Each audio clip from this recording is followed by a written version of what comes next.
ठाकरे गटाचे नेते अंबादास दानवे आता बोलतायत, बघूयात. मला असं वाटतं ह्या तुमच्या कपोल कल्पित बातम्या आहे. जसं आता आपण म्हणतो जे न देखे कवी ते देखे रवी, आता तसं तुम्ही पत्रकार पाहू लागलेले आहेत. त्यामुळं अशा या चर्चा ज्या काय याला कोणताही अर्थ नाही.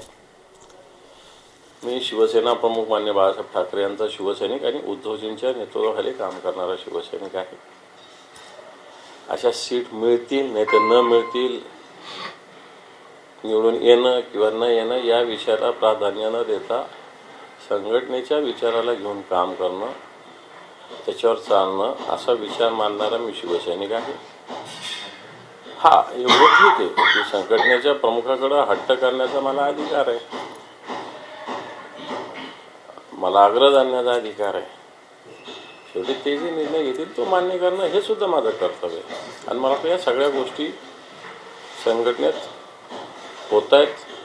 पक्षप्रमुख तेवढंच आमच्या म्हणण्याला महत्त्व देतात आणि आम्ही त्यांनी सांगितलेल्या आदेशाचं कर्तव्याचं तंतोतंत पालन करतो. त्यामुळं आपण ज्या अशा बातम्या इकडे तिकडे येत आहेत, मला वाटतं खरं तर या बदनामी करणाऱ्या बातम्या. मी एक सर्वसामान्य शिवसैनिक आहे. शिवसेनेमुळे मी आज या राज्यात जे प्रोटोकॉल आहे त्याच्यामध्ये संवैधानिक शिवसेनेत ज्या काही जबाबदारी त्यातलं मी एकमेव आहे. आणि अशी एवढी मोठी जबाबदारी असताना मी नाराज होणं किंवा मी इकडं तिकडं जाणं या सगळ्या गोष्टी मला असं वाटतं हवेतल्या गप्पा किंवा कपोलकल्पित कथा स्टोऱ्या आपण रंगवतात असं माझं स्पष्ट मत. तुम्ही आताच म्हणालेत की हट्ट करण्याचा मला अधिकार आहे. तुम्ही हट्ट केला होता की नवा चेहरा द्या. तो नवा चेहरा न देता जुनाच चेहरा उमेदवार म्हणून देताय, म्हणून थोडंसं तुम्हाला वाईट वाटतं? नाही, मी तर मागच्या 10 वर्षापासून लोकसभेसाठी इच्छुक आहे. हे तर मी काही माझी इच्छा लपवून नाही ठेवलेली, ही पक्षप्रमुखांना सुद्धा माहिती आहे. आणि म्हणून अजूनही कोणताही चेहरा साहेबांनी दिलेला नाही. निर्णय घ्यायला अजून बराच अवधी आहे. मी इच्छा व्यक्त केलेली आहे.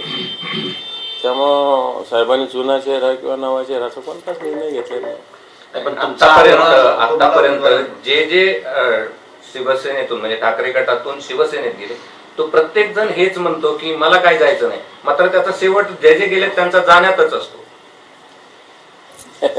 मला वाटतं माझ्यात आणि त्यांच्यात फरक असेल.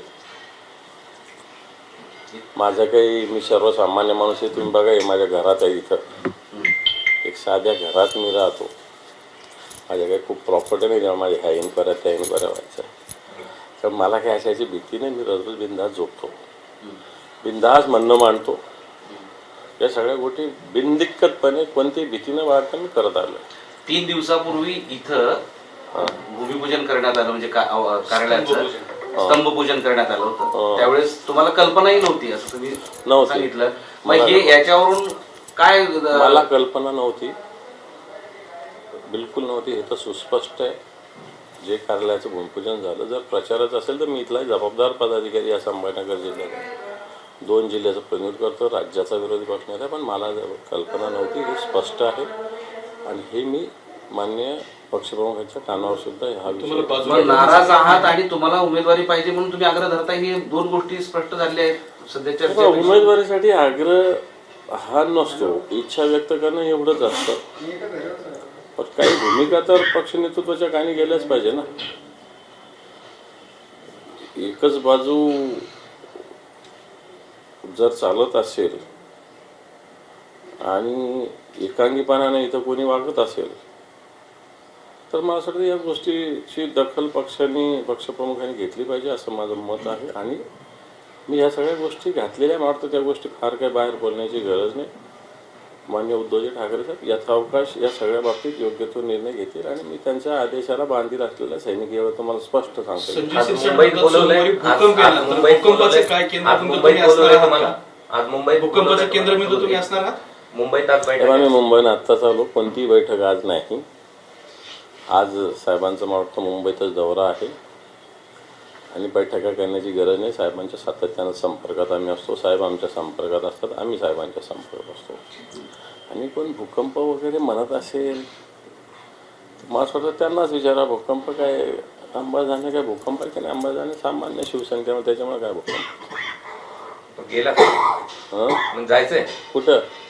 काय नाही, मुद्दा नाही. काय नाही बाबा, असं कुठं काय गोष्टी म्हणजे या सगळ्या गोष्टी झूट एवढं तुम्हाला स्पष्ट सांगू, संपलं. पण ही चंद्रकांत खैरे तुम्हाला डावलण्याचा प्रयत्न करतात असं वाटतं का अशा काही गोष्टी? हो, नेहमीच करतात. त्याला काय, आजच काय, नेहमीच करतात. मग निवडणुकीला सामोरं जात असताना तुमच्यासारखा मोठा नेता जो विरोधी पक्षनेता आहे हा. त्यांना डावलत राहणं म्हणजे हे पक्षाचं नुकसान करण्यासारखं वाटत नाही? मी काय खैरे साहेबांकडे पाहून थोडी पक्षाचं काम करतो, मी उद्धवजी ठाकरे साहेबांकडे पाहून पक्षाचं काम करतो. त्यामुळे ते काय म्हणतात आणि काय करतात त्याच्याशी मला काय घेणं देणं नाही. अजूनही तुम्हाला अपेक्षा आहे की तुम्हाला उमेदवारी मिळेल? माझी मागणी नोंदवलेली आहे, शेवटी मिळो ना मिळो. पण सर्वे पण जर दावेंना मिळालीच उमेदवारी तर मग पक्ष म्हणून तुम्ही काम करणार, कारण ते सारखेच डावलतात. हा खैरेंना मिळालीच तर पण मी सांगितलं, मी पक्षाचा बांधील सैनिक आहे. मागच्या 2 टर्म मी इच्छा व्यक्त केलेली असताना मी निवडणूक प्रमुख होतो, मला तिकीट नाही भेटलं तरी, हे तुम्हाला सांगतो. त्यामुळं पक्षाच्या विषयी माझ्या मनात काही संभ्रम निर्माण होऊच शकत नाही. नाही, खैरेंचं काम करणार का? थेट विचारतोय मी, खैरेंचं काम करणार का मग जो उमेदवार ते असले? खैरेंचं नाही, शिवसेना उद्धव बाळासाहेब ठाकरे यांचा जो उमेदवार असेल त्याच. चंद्रकांत खैरेंना उमेदवारी दिली, हा. पक्षाचं काही नुकसान होईल असं वाटतंय का? मला असं वाटतं पक्ष नेतृत्व सगळ्या गोष्टीचा व्यापक विचार करत असतो. जो तो ज्या ज्या उंचीवर उभा असतो तेवढाच विचार करतो. मी आता इथं खाली उभा आहे तर मी एवढाच विचार करेल, वरचा माणूस वरचा विचार जिल्ह्याचा करेल. आवाका तुम्हाला आहे आणि उमेदवाराबद्दलही तुम्हाला माहिती आहे, त्यामुळे पुन्हा त्यांना जर उमेदवारी दिली तर काही प्रमाणात नुकसान होऊ शकतं का? हे पण शेवटी आमच्या शिवसैनिकाची जबाबदारी असेल सगळ्या पक्षनेतृत्वाने दिलेल्या आदेशाचं पूर्णपणे अंमलबजावणी करणं ही आमची जबाबदारी असेल. त्यातला मी सुद्धा एक जबाबदार पदाधिकारी. म्हणजे थोडक्यात म्हणण्यातून असं यायला लागलं की चंद्रकांत खैरे उमेदवारी दिली तर नुकसान होऊ शकतं. असं कुठं म्हटलं? मी काय म्हटलं, सगळ्यांनी कोणीही दिला त्याला खूप फायदा होत असतो अशातलं थोडी. उद्या मी दिलं तरी काही नुकसान होत असतो, खैरे साहेब दिलं तरी होत असतं. परंतु शेवटी ती संघटनेची जबाबदारी असते या सगळ्या गोष्टीला कशा पद्धतीनं सामोरं जायचं. असं थोडी लगे मीच एकटा चांगला आणि ते वाईट असं माझं मुळीच म्हणणं नाही. तेही चांगलं आहे. त्यांचा आरोप असतो की तुम्ही काड्या करता म्हणून त्यांच्या बाबतीत. माझा नाही, मी ते नेते आहेत आमचे असंच म्हणायचं. गेली निवडणूक पण तुम्हीच हरवली त्यांना, म्हणून ते पडले असं त्यांचं म्हणणं आहे. आता म्हणू नका मला. म्हणजे याचा अर्थ काय समजायचं या वाक्याचा? या वाक्याचा अर्थ काय समजायचं? नाही, ते असे आरोप करत राहतात. त्यांच्या आरोपाला काही तथ्य नसतं. त्यांचा एक स्वभाव आहे, तुम्हाला सगळ्यांना माहिती आहे. तुम्ही त्यांच्या तोंडून काहीतरी वदवून घेता. त्यांचा एक दोघांमध्ये हा वाद सतत राहतोच आहे. वाद थोडी, पक्षात स्पर्धा असायला काय प्रॉब्लेम आहे? वाद आहे ना हा. वाद नाही, स्पर्धा आहे. स्पर्धा असली पाहिजे पक्षात. ज्या दिवशी निर्णय देईल त्या दिवशी एक व्हायचं, संपला विषय. निर्णय होत नाही तो पण लढत राहायचं, पळत राहायचं. त्याला काय प्रॉब्लेम? तुम्ही शिंदे सेनेत जाणारच नाही? बिलकुल नाही, कदापि नाही, कधीच नाही. शाश्वत किती महिने नाही, किती वर्ष नाही असं विचारलं का? अरे शिंदे सेना आहे किती दिवसाची? 2-5 महिन्याची. नंतर कसली राहणार ती सेना? पण अशी एक चर्चा आहे की शिंदे सेनेकडून तुम्हाला यावं आग्रह आहे किंवा निमंत्रण आहे आणि तुम्ही लोकसभा लढवावी, ही तर चर्चा तर जोरात सुरू आहे. तुम्हाला कोणी शिंदे सेनेच्या काही माणसात सांगितलं का? असं म्हटलं तर मी त्याला उत्तर देईल. तुम्हाला कोणी काही सांगत असेल त्याला मी काय सांगू शकतो? एक गोष्टीचा अर्थ घ्यायचा म्हणजे जोपर्यंत उमेदवारीचा निर्णय होत नाही तोपर्यंत तुम्ही लोकसभेच्या स्पर्धेत कायम आहात. 100%. तुम्ही देश आणि राज्य पातळीवर भाजपला दंड थोपटताय, पण अशा स्थितीमध्ये त्यांचे सगळे उमेदवार म्हणजे 20 उमेदवारांची यादी त्यांनी जाहीर 4 दिवसापूर्वी केलेली आहे. अजून मात्र तुमचं तळ्यात मळ्यात आहे आणि तुमच्यातच कोण उमेदवार आहे याच्यात सुद्धा आता जुगलबंदी दिसते आहे. उलटी शिवसेनेची यादी मान्य पक्षप्रमुख व्यवस्थित जाहीर करतात. काल अरविंद सावंतांची उमेदवारी जाहीर केली दक्षिण मुंबईमधून. 8-10 दिवसापूर्वी अमोल कीर्तीकरांची उमेदवारी जाहीर झाली. त्याच्यानंतर ओमराजेंची उमेदवारी जाहीर झाली. त्याच्यानंतर अशा काही उमेदवारांचे एक टेंटेटिव्ह त्यांना ते काय जाहीर, काही जणांना टेंटेटिव्ह सांगितलेलं आहे की तुम्ही उमेदवार आहात म्हणून. तशा पद्धतीने ते कामाला लागलेले आहेत. अंबादास या नावाची वारंवार चर्चा का हो? ही काही पहिली वेळ नाही की तुम्ही शिंदे गटात जाणार अशी चर्चा झाली सुरू आहे म्हणून. याआधी पण खूप टोकापर्यंत चर्चा झाली. कसं आहे आता ते आम्ही एकत्र होतोच ना, त्यामुळं एखाद्या वेळेस कोणी काही बोललं असेल, बोलत असेल, त्यामुळे म्हणून काही चर्चेत जायचं असं तर पहिल्याच दिवशी गेलं. आता काय त्यांनी कधी प्रयत्न केले तुम्ही यावं म्हणून? ते त्यांना विचारा, मला कशा विचारतात. पण तुम्हाला फोन यायचे ना एकनाथ शिंदे असं ऐकलंय आम्ही. नाही, कामाला मी लावतो ना फोन. त्याला काय, मी विरोधी पक्ष नाही त्या राज्याचा. जनतेचं एखादं काही काम असेल तर मला त्यांना फोन लावावं लागेल आणि त्यांना ते काम पण तुमचे फोन होत राहतात नाही. याची कामं येते कोणाला बोलायला, फोन घरातल्या कुटुंबात नाही, असं मी कधी लावत नाही फोन. त्यांचे येतात तुम्हाला. फोन नाही मान्य नाही. इलेक्ट्रॉनिकच्या वोट बॉन्डवर जे काही मिळाले पक्षांना, त्याच्यात शिवसेना पण आहे. ते लोकांना बरेच असेल की शिवसेना, ती काय शिवसेना अगोदरची 2018 पासून ती सगळी रक्कम आहे राष्ट्रीय पक्ष. हा, राष्ट्रीय पक्ष म्हणून. तर ते अनेकांना प्रश्न पडलाय की आता ही शिवसेना कोणला, म्हणजे कुणाच्या पदरात पडले ते इलेक्ट्रो बॉन्डचे? नाही, हे पहा, इलेक्ट्रो बॉन्डचा मुद्दा जो आहे शिवसेनेच्या खात्यात आले असतील. ती रक्कम बघितली तर भाजप बीजेपीपेक्षा 0.1% पण खाली आहेत आणि ती ओपन आहे. भारतीय जनता पार्टीला जे खऱ्या अर्थानं बॉन्ड आलेले आहेत, त्यातले बॉन्ड्स ज्या कंपन्यांची ईडी, इन्कम टॅक्स अशा इन्क्वायरी अशा कंपनीने दिलेली आहे. हा सगळ्यात महत्त्वाचा भाग आहे. म्हणजे एकीकडं तुम्ही त्यांना बंदूक लावायची, नंतर त्यांच्याकडून पैसे वसूल करायचे. नवीन खंडणी प्रकार आहे हा भारतीय जनता पार्टीचा. 6,000 कोटी रुपयाच्या वर रक्कम आहे त्यांच्याकडे इलेक्ट्रो बॉन्डचे. 6,000 कोटीच्या वर. देशाला कोण म्हणजे या जे देणार आहे श्रीमंत, त्यांना काहीतरी अडकवायचं, ब्लॅकमेलिंग करायचं, हा खंडणीचाच प्रकार आहे ना. हा खंडणीचा प्रकार आहे. हे आमच्यावर काही आरोप करतात इथले काही लोक, तीनपाटच मानता येईल त्यांना, पण हे लोक आरोप करतात शिवसेनेवर, आदित्य साहेबावर.